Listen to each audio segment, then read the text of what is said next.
Guys, lo myalezo ngiyacela niwudlulise bandla ufike yonke indawo ngoba umyalezo ubalekile.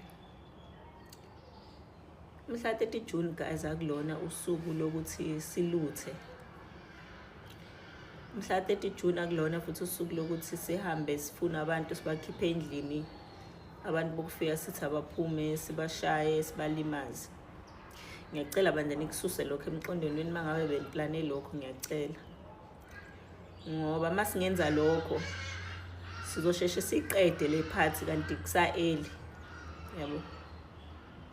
Kusa-early and inhloso yethu akukona ukuthi kugcine sekukhona abantu abalimele noma asebeshayiwe noma kanjani. Inhloso yethu ukuthi bahambe nje bagoduke baye emakubo. Iyona nje inhloso yethu. Futhi ukuluthayo kuwesi-ke ngoba makuluthwa ezitolo lezi eziqasha abantu lezi ezangempela kulimala wonke umuntu. Yabo. So ngiyanicela bandla leyo kulutha ningayicabangi guys naleyo kushaya abantu. Ngoba nizoyijika yonke lento bese kube yibona engazi ukuthi ba ama victim kanti siyazi thina ukuthi labantu basihlukumeza kanjani ezweni lethu. Uyibona ivakashi kodwa ithina sihlukumezekayo.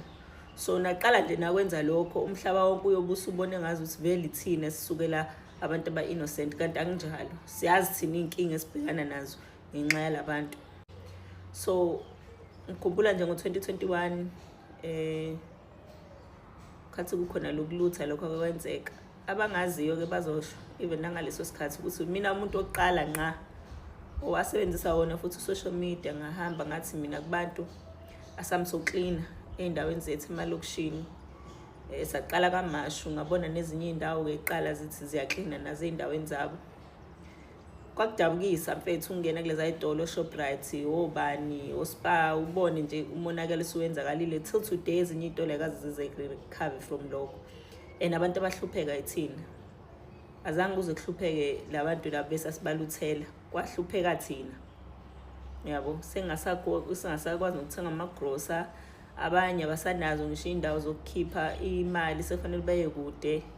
So leyo nje asingayenzi ngoba ilimaza thina futhi ayinabo ubuhlakani phakathi ayihlakaniphile futhi leyo. So ngiyacela nje nidlulise lo myalezo kulabo abacabanga ukuthi mhlawumbe ngomhla 30 lento imayelana nomntshontsha. Cha sitshontshe.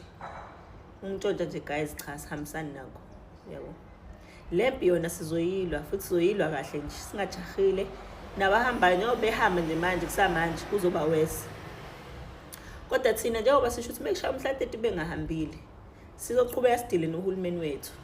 Ngoba anything engayi-understand nini ukuthi uhulumeni awukwazi phela na ucompromise umnotho ukuthi ugcine usilimala ngenxa yabantu abahlale beteleka zonke izinsuku. So hayi ukuthi lama march ngoba abanye beni bethi hayi peaceful march ayinamsebenzi peaceful march inomsebenzi omkhulu kabi peaceful march. Inomsebenzi omkhulu kabi. Ukuthi nje abanye phela bafuna ukubona yena engathi ngavele sivuke ekseni bonke abantu bokufika sebehambile ngeke izenzeke leyo nto ngisho sesithanda. Ngeke izenze futhi niyababona ke labo ukuthi ba ready bathe bangasibulala ngisho usibulala besibulalela ukuthi bangagoduka baye emakubo. So akubo yibona benza lawo maphutha. Kungabe yithina esenza lawo maphutha ngoba lelizwe lethu malimala kulimala thina bona emakubo le yaqhubeka kukhona yonke lento abayibalekelayo. So nje ngicela ukudlulisela kakhulu umyalezo ukucela bafethu siyacela bandla. Mhla 30 thina silwa nohulumeni. Aqaqe lokho ukuthi silwa nobani silwa nohulumeni. And ngiyabona khona abanye basizakela sebelindile niyabazi ke nani njengabantu beEFF nje balinde ngezibovu ukuthi babe khona into abazobajabulisa ekuthiwa iwrong yenziwa abantu. Ningabaniki lokho ngoba asinandaba vele sebetshengisile ukuthi abekho esayidini labantu bala eSouth Africa. Nabanye ke nabo abantu bokufika bahleli balindile bakhipha ingovolo balinde ukubona ukuthi yini errong esoyenza ukuze bezogijima bebe ama victim ethi nabazi bayathanda nokuvela ko TV bekhala beqamba amanga. Vele futhi ngomhla 30 bazocreate ngisho istory abanye bethi beshawe bengashawanga benze wonke ama performance la. So kuzomela sibe clever nathi sihlakaniphe. Ningabaniki nje into bazosizakala ngayo. Ngiyacela abantu bakithi ukulutha nje no. Sisazokhipha nezincwadi nje sicela abantu bethu abasemphakathini ehlukahlukene ukuthi bayikhiphe. Ukulutha ukushaya abantu ukubabulala asikwenzi lokho.